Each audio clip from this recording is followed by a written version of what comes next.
Bonjour! Aujourd'hui, dans cette vidéo, ça va être une petite vidéo, juste pour un peu blablater et vous montrer un truc. Donc, comme vous savez, sur le temps 10 000, euh, ça fait longtemps j'en parle du temps 10 000. Je crois que vous avez compris que c'est probablement mon ordinateur préféré que j'ai en ce moment. Même si j'aimerais bien trouver un moniteur meilleur que celui-là, parce que ce moniteur-là est excellent pour un moniteur en composite, mais sur un PC, voilà quoi. À la limite, un moniteur en noir et blanc serait plus net que celui-là, alors que celui-là pourtant a une résolution plus élevée. Mais je m'échappe. Comme vous avez peut-être remarqué, il y a ici, hop, le lecteur Spark. Mais que fait le lecteur Spark là? Eh bien, c'est pour la même raison que le lecteur zip. Donc, comme je disais, ceux qui suivent ma chaîne depuis un moment savent que ce lecteur zip qui est là est connecté sur le temps 10 000. Et que j'avais cherché pendant des heures pour trouver le pilote pour faire fonctionner ça, parce que Yomega ont jamais fait officiellement, même non officiellement, ils ont jamais fait de pilote pour les 8088. Donc, j'ai trouvé sur Internet un pilote bidouillé qui permet d'avoir un lecteur zip sur un 8088. Et depuis ce temps-là, j'utilise le lecteur zip. Sauf que euh, les gens, un lecteur zip, c'est facile à trouver. Sauf que c'est un peu chiant d'avoir à chercher le pilote et tout, parce que le pilote que j'ai trouvé techniquement est un peu caché et en fait, je sais même pas s'il est légal parce que en fait, quelqu'un m'a dit qu'il ressemblait à celui qui était pour, je crois que c'est Pocket Zip ou quelque chose du genre, qui est quelqu'un qui a fait un pilote pour les 8088 et qui le vend, je sais plus combien là. Voilà, je sais même pas si ce que j'ai est techniquement légal, mais bon voilà. Donc, trouver une alternative, ce serait bien. Je vais même aller chercher la boîte ici. Voilà. C'est la boîte pour le lecteur Spark en externe en port parallèle. Donc, je vais la déposer. Hop. Si vous regardez, il est inscrit ici qu'il faut un 4,86 minimum. Alors que, comme je vais vous montrer, c'est totalement faux. Donc, on va allumer ça, l'écran. On va aller, chercher une cartouche Spark. On va, l'insérer. Voilà. On va démarrer le Tandy. Voilà. Donc, comme je disais, au démarrage, vous allez voir, que je vais avoir le lecteur zip et je vais vous montrer ensuite que vous pouvez utiliser ça sur un temps 10 000. Donc, si vous voulez avoir un espace de stockage en port parallèle pour pas cher, pas cher. Oui et non. Là. Bon, comprenez que ça coûte relativement cher, puisqu'ils n'ont pas été populaires. J'ai été chanceux de les avoir à pas cher. Donc, là maintenant, le Tandy est chargé. L'heure, voilà, elle est là.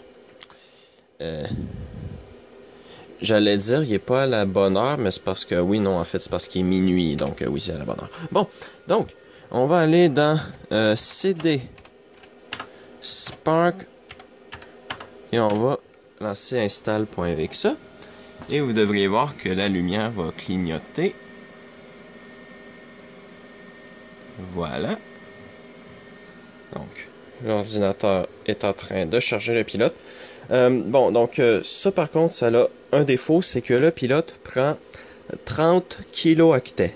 Donc, quand vous avez que 624 kilooctets à peu près, moins 16, donc 4...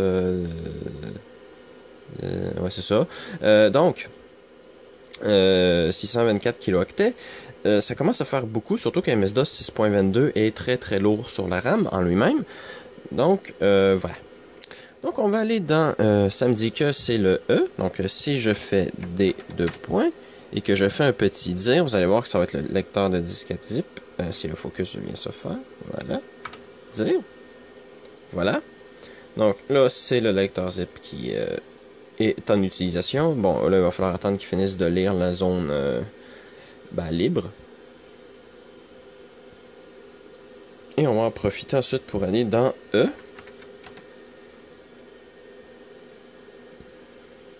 Ça devrait pas être très très long.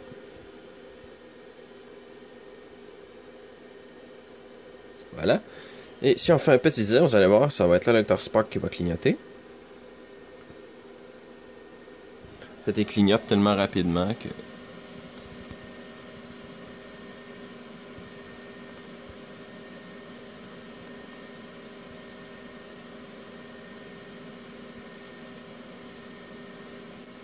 Et lui aussi met un petit peu de temps à calculer l'espace libre, mais il le fait quand même beaucoup plus vite comparativement au lecteur de disquette zip.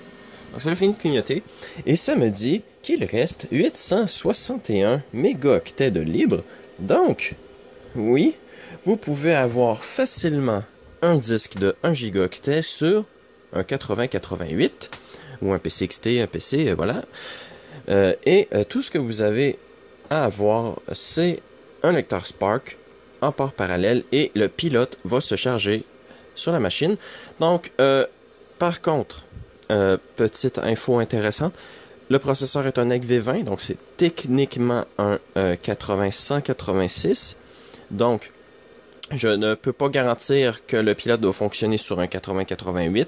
Si vous voulez l'essayer et m'en faire part, ce serait très gentil, parce que je n'ai pas envie de ressortir le processeur pour pouvoir le changer. Il faut comprendre que ce genre de processeurs-là sont très longs et le retirer, parfois, ça peut être un peu dangereux. J'ai plié une pin.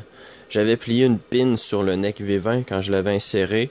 J'étais chanceux, ça ne l'a pas brisé. Mais voilà. Donc, j'ai pas envie de replier une pin sur le NEC V20. Déjà qu'il y en a une qui a plié, je veux pas en briser une et que je puisse plus utiliser le processeur. Donc, parce qu'il faut comprendre, c'est que c'est pas comme sur les CPU modernes où tu as plusieurs pins alentour qui sont des pins de masse. Sur ce processeur-là, il y a qu'une pin pour le VCC et qu'une pin pour la masse. Donc, voilà. Donc, s'il y a une pin qui brise, le processeur devient inutilisable, peu importe c'est laquelle, sauf, je crois, une qui est proche du milieu, qui n'est pas connectée, et c'est tout. Donc, voilà. Donc, si vous voulez le tester pour un 8088 ou un 8086, faites-m'en part, ce serait apprécié, je le mettrai dans la description de la vidéo. Et, voilà. Donc, comme je vous dis, voilà, c'est la façon que j'ai trouvé la plus simple d'avoir beaucoup d'espace de stockage sur un temps 10 000. Parce que ce qu'il faut comprendre, c'est que vous allez me dire, ouais, mais tu peux mettre une carte SD, une carte CF, ou avec un adaptateur IDE, mettre de l'IDE, ou blablabla, voilà. Sauf que ce qu'il faut comprendre, c'est que ces cartes-là sont chères sur eBay. Celles qui sont pas chères, ils sont en kit, il faut que tu les montes toi-même, mais c'est pas tout le monde qui peut se le permettre. Et en plus, il y en a que c'est juste le PCB, il faut que tu achètes tous les autres composants qui vont avec, et il faut que tu programmes l'EEPROM. Pas que ça me dérange de programmer un EEPROM, mais c'est chiant. Le matériel coûte à minima 50$, donc ça aussi c'est très chiant. Tandis que ça, je l'ai payé, je crois, 30 ou 35$ avec les frais de livraison compris. Donc, vous comprendrez que le choix est vite fait dans ce genre de situation-là. J'ai pas à perdre mon temps à utiliser un autre port ISA. J'en ai que 5 dans le Tandy, donc j'ai pas assez de place pour tout mettre. Donc, voilà. il faut comprendre ça, c'est que c'est pas tout le monde à qui ça fonctionne de mettre un XTIDE ou un truc du genre. Ça, je trouve que c'est beaucoup plus pratique d'avoir ça que de devoir jongler avec les ports ISA ou de devoir me procurer une carte d'extension qui coûte cher ou qui est chiante à monter. Donc, voilà, ça c'est simple. Si je veux l'utiliser, ben, je peux le brancher sur un autre ordi. Et même là, j'ai un deuxième lecteur. Donc, je peux juste mettre le disque dans un autre ordi. Et problème réglé, je peux mettre 1 gigaoctet dessus qui seront accessibles pour le temps dit. Et basta. Voilà.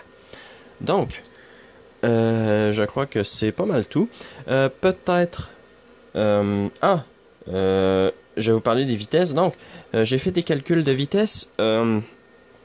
pour justement vérifier la vitesse de ça versus le ZIP100. Et mes calculs me montrent que le lecteur de disquette ZIP va à 13 kHz et que le lecteur Spark va à 21 kHz. Je sais pas qu'est-ce qui fait cette vitesse, sauf peut-être le temps d'accès du lecteur ZIP, parce qu'il faut comprendre que le lecteur ZIP, les temps d'accès sont relativement longs. C'est plus rapide qu'un lecteur de disquette standard, certes, mais ce qu'il faut aussi comprendre, c'est que le lecteur zip, les têtes sur le disque sont jamais au même endroit. Donc, dès que le lecteur zip, en fait, dès que le lecteur zip n'est plus utilisé, les têtes restent pas sur le disque au même endroit. Les têtes se promènent en zigzag comme ça, jusqu'à ce que le lecteur ait fini, il calcule le temps. Donc après un certain temps, il se dit, là, écoute, je suis plus utilisé. Donc il rétracte les têtes et ça s'arrête là. Donc le lecteur zip, en fonction de où sont les têtes et du temps que ça prend, c'est pas trop prévisible les temps de latence qu'on peut avoir sur un lecteur zip. Tandis que sur le lecteur Spark, c'est qu'un disque dur en cartouche. Donc, les têtes se déplacent beaucoup plus rapidement. Je crois que c'est à peu près équivalent à l'époque, une dizaine de millisecondes pour déplacer les têtes. Donc, en moyenne, bien entendu. Donc, voilà, ça, c'est pas un problème. Donc, ça doit être à cause de ça que j'ai près de 10 kHz de plus. Même si, le processeur qu'il y a dedans est très lent, donc je sais pas jusqu'à quel point ça a un impact. Mais c'est la seule différence que je peux penser, à moins que le pilote pour le lecteur zip soit optimisé avec le Q, donc voilà. Et c'était quoi d'autre que je voulais parler aussi?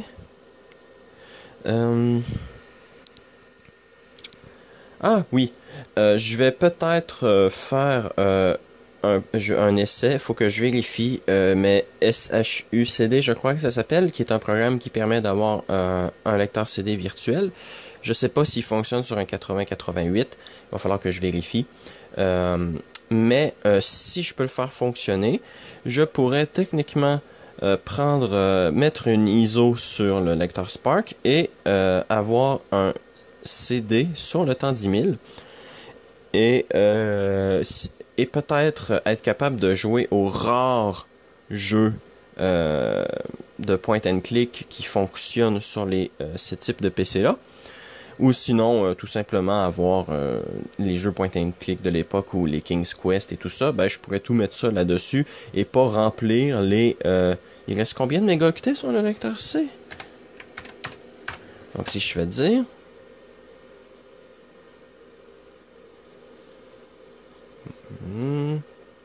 oui, non, peut-être. Voilà. Ah, il reste 17 mégaoctets de libre sur le disque MFM ou RLL plutôt. Donc, voilà quoi. Je vais pas me mettre à remplir le disque dur pour des genres de futilités comme des jeux vidéo. Donc, voilà. Et je crois que c'est pas mal tout ce que je voulais parler. Donc, maintenant, vous savez comment avoir un disque de 1 gigaoctet facilement sur un temps 10 000. Ça ne requiert absolument rien d'autre que d'avoir le pilote Spark et un lecteur Spark. Et vous êtes en business, comme disent les Québécois. Donc, voilà. Je crois que j'en ai assez dit. Donc, merci d'avoir regardé cette vidéo et à la prochaine.